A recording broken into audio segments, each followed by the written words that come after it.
تفتكروا بقى مين فيهم بيعمل دوناتس احلى، كريسبي كريم ولا دانكن دوناتس؟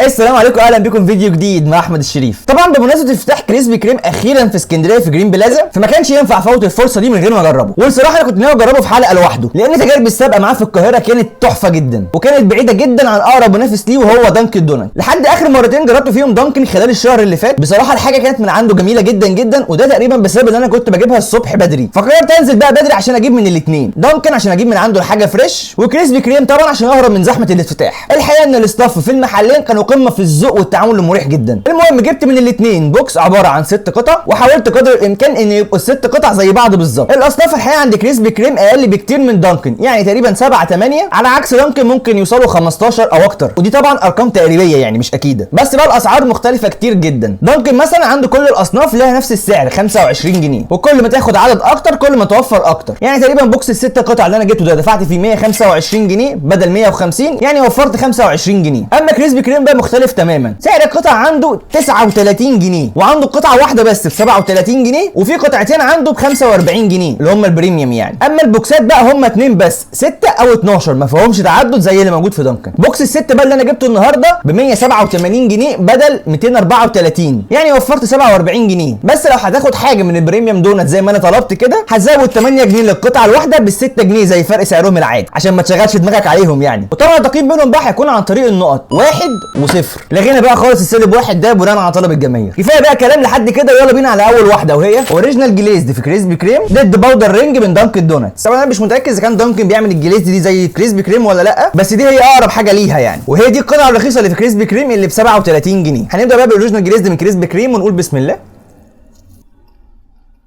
تحفه يا جماعه، انتوا مش متخيلين هي طريه قد ايه وبتدوب في البق حرفيا. طعمها تحفه جدا جدا جدا. السكر بقى كده اللي دايب اللي عليها ده من فوق الوش مديها طعم حلو قوي بصراحه. بس كل ده كوم، والعجينه يا جماعه بتاعت الدوناتس كوم تاني خالص. هنا العجينه بصراحه في الاوريجينال جليزد ده رهيبه، انتوا مش متخيلين بتبقى رهيبه ازاي، فعلا بتدوب في بقك. يعني انت ممكن تطبقها كده كلها وتحطها في بقك ما تحسش ان انت اكلت حاجه صعبه او حاجه دسمه او حاجه تقيله تجزعك. تحفه جدا الحقيقه. فدي كده بالنسبه لي طبعا لغايه دلوقتي تمام. شوف بقى دانكن، نقول بسم الله. بصوا هي مش سيئه خالص يعني، بس طبعا لا ما تتقارنش طبعا خالص بالاوريجينال جليزد دي. طعمها الى حد ما الحقيقه مش وحش، طعم العجينه مش سيء زي ما انا متعود عليه كنت بجيبه فتره القديمه من دانكن. لا الطعم الحقيقه بقى مظبوط، جايز عشان طبعا جايبه فريش برده صبح زي ما قلت لكم. طعم بالسيء ما يقفلكش، بس لا طبعا يعني ما تتقارنش تماما بالاوريجينال جليزد. فكده بقى دانكن هيبقى 0 وكريسبي كريم هيبقى 1. نروح بقى للي بعده، كراميل كريم في كريسبي كريم ضد فيلد كراميل من دانكن دوناتس. وده الصنف الوحيد اللي كراميل عند الاثنين. طبعا كريسبي كريم كده عامله بالشوكولاته الغامقه، ودانكن عامله بشوكولاته فاتحه، بس في الاخر اللي هيهمنا الطعم مش الشكل ولا السعر كمان. دوق كده كريسبي كريم اول واحده، نقول بسم الله.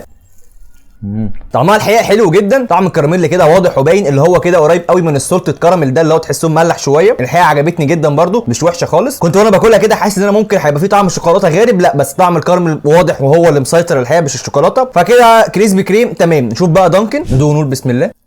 تمام، طعم العجينه الحقيقه حلو قوي، بس الحشو اللي موجود في الدوناتيه هنا تحسه في طعم كراميل واضح، بس تحسه مصنع شويه، ما عجبنيش قوي. بلس ان هو خفيف مش باظظ كده او تحسه كتير زي اللي موجود في كريسبي كريم، رغم ان الدونات هنا بتاع الدانكن الحقيقه تحسها اكبر واتقل، بس لا الطعم الحقيقه كان احلى قوي وواضح قوي اكتر في كريسبي كريم. فكده دانكن هياخد 0 وكريسبي كريم هياخد 1.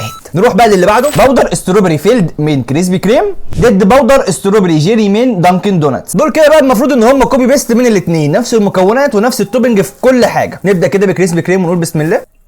تمام، طعم العجينه الحقيقه برده حلو جدا، بس هنا تحس ان الحاجه الحلوه كلها مستمده من السكر اللي فوق الوش. طعم المربى الفراوله محشيه فيها الحقيقه طعمها مش قوي، ضعيف شويه، بس ما تقفلكش يعني، انت حاسس برده بطعم فراوله بس مش قوي قوي زي ما انا كنت متوقع. فكده تمام. نشوف بقى دانكن، دوق ونقول بسم الله. دي احلى فعلا. لا هنا طبعا الطعم الحقيقه احلى بكتير. نكهه الحقيقه الزبده الموجوده في العجينه هنا مع الحشو الكتير والواضح قوي حلو جدا، وطعمه كمان احلى بكتير من بتاعه كريسبي كريم، فلا دي كده عجبتني. ففي المقارنه دي دانكن هياخد 1 وكريسبي كريم هياخد 0. نروح بقى للي بعده، دريم كيك من كريسبي كريم ضد دبل شوت من دانكن دوناتس. دي كده المفروض ان هما الاثنين شوكولاته ومستفت كمان معاهم صوص شوكولاته. دوق كده اول واحده من كريسبي كريم ونقول بسم الله. طعمها برده الحقيقه حلو جدا، طعم العجينه جميل مش وحش، كميه الشوكولاته الحقيقه وحشوتها كتيره ومحترمه، بس طعمها تحس ان هو بالظبط كده بالظبط، عارف مولتور بطعم الشوكولاته مش بطعم الشوكولاته بالبندق، هو نفس الطعم بالظبط. فتمام حلوه الحقيقه مش وحشه. نشوف بقى دانكن دوناتس، نقول بسم الله. لا لا لا تحفه. طعم العجينه برده جميل جدا جدا جدا وفريش حلو قوي، بس طعم الشوكولاته الحقيقه لا احلى بكتير قوي من اللي كانت موجوده في كريسبي كريم، كتوبنج من فوق وكحشو من جوه. بالذات الحشو اللي من جوه ده رهيب، انتوا مش متخيلين عامل ازاي. صوص الشوكولاته كده ناعم وطري وحلو جدا جدا جدا، بيخلي طعم الدوناتس كده في بقك روعه الحقيقه. فانا دي كده كيفتني اكتر وعجبتني اكتر، واعتقد هتعجب اي حد هيجربها. فكده دانكن هياخد 1 وكريسبي كريم هياخد 0. نروح بقى للي بعده، دوناتس لوتس من كريسبي كريم ضد لوتس من دانكن دوناتس. طبعا ديت واللي جايه من كريسبي كريم دول يعتبروا اللي هو الصنفين البريميوم اللي عندهم اللي ب 45 جنيه. طبعا الحقيقه كده باللي انا شايفه ان المقارنه هنا مش عادله تماما. دي طبعا بتاع كريسبي كريم هنا ستافت وجامده جدا، وانا الحقيقه جربتها قبل كده خرافيه، بس الحقيقه اول مره اجرب اللوتس دي من دانكن دونات. نبدا طبعا بكريسبي كريم كالعاده ونقول بسم الله.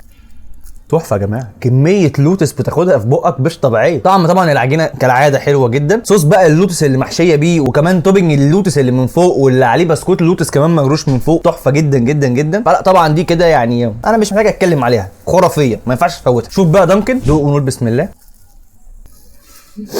هو انا بحس ان انا عايز السالب 1 عشان الحاجات اللي زي دي. بصوا هو يعني هو اللي ممشي الدنيا هنا شويه ان العجينه طعمها شغال، بس الحقيقه التوبنج اللي هم حاطينه للطعم اللوتس ده لا، يعني الطعم تحسه ان هو دهني قوي، تحسه ان هو يعني مسمن حبه كده، مدهن حبه كده، وفي طعم اللوتس من بعيد قوي يعني مش واضح. يعني عايز اقول لك لازم تركز فيها عشان تعرفه. يعني لو انت مش عارف ان دي لوتس وانت بتاكلها ممكن ما تحسش بيه ان هو لوتس اصلا. ما فيش سالب 1 في الحلقه بتاعت النهارده، فدي كده تاخد 0 مستريح طبعا، وكريسبي كريم تاخد 1. نروح بقى لاخر واحده معانا وهي نيوتي كوكا اللي هي نوتيلا يعني من كريسبي كريم ضد شوكليت هازل نت من دانكن دوناتس. طبعا المفروض ان الاثنين دول هم اقرب حاجه للنوتيلا، وطبعا الحقيقه اللي انا كنت شايفه كده من الاول ان الاثنين شكلهم مش محشيين ساده من جوه، بس اللي اكتشفته الحقيقه وانا بصور دلوقتي ان بتاعه دانكن كده عاديه من تحت، بس بتاعه كريسبي كريم بقى من تحت شكلها كده فيها حشو كمان رغم ان هي مفرغه، فدي كده شكلها طبعا برضو هتطلع عالميه بريميوم يعني. نبدا كالعاده بكريسبي كريم ونقول بسم الله.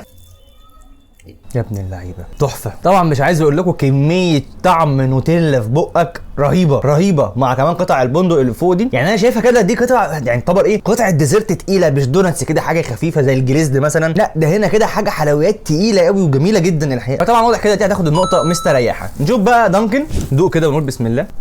طبعا ما تتقارنش تماما يعني، هنا 0 مستريح بس مش وحشه يعني، طعمها الحقيقه حلو، العجينه الحقيقه جميله جدا، طعم الشوكولاته من فوق مش وحش يعني، مش زي مثلا اللوتس كان طعمه لا سيء، لا هنا طعمها حلو بس مش قريبه من النوتيلا برده يعني، طعمها حلوه بس يعني ما تعتبرش ايه فيها طعم النوتيلا لو انت هتدوها لوحديها، فتمام يعني تعدي معانا مش وحشه. فكده تمام. نروح بقى للملخص السريع ونقول لكم ايه الدنيا، وبكده نكون وصلنا للنتيجه النهائيه 4 كريسبي كريم و2 دانكن دوناتس. بصوا الحقيقه ان المحلين في كواليتي حلوه جدا يعني بين الاثنين، بالذات الحقيقه طبعا في كريسبي كريم يعني ما كانش فيه اي حاجه بصراحه قابلتني، لا قفلتني شويه، لا كلهم حاجات حلوه جدا. هنا كان في 2 قفلوني حبه، الكراميل واللوتس ما كانوش حلوين جدا يعني، لو كان في سالب كانوا خدوا سوالف فيهم. اقول لكم بقى الحاجات اللي ما ينفعش تفوتوها من الاثنين، من دانكن ما ينفعش تفوت اللي بالسكر والستروبري، وفي كمان واحده زيها بالكريمه بدل الستروبري، دول تحفه جدا، واللي اسمها دبل شوت اللي بالشوكولاته تحفه جدا جدا جدا، ما تفوتوهاش من دانكن الحقيقه. كريسبي كريم بقى عنده الاوريجينال جليزد واللوتس والنوتيلا تحفه جدا جدا جدا، ومهما كان ليكم في الحلويات انا برشح لكم الاوريجينال جليزد دي، مش هتدوها عند اي حد الحقيقه، رهيبه يعني ما مش متخيلين طعمها هيبقى عامل ازاي مهما وصفت لكم. وبس كده، اتمنى تكون الحلقه عجبتكم، وما تنسوش بقى اللايك والشير، واشوفكم بخير الفيديو الجاي.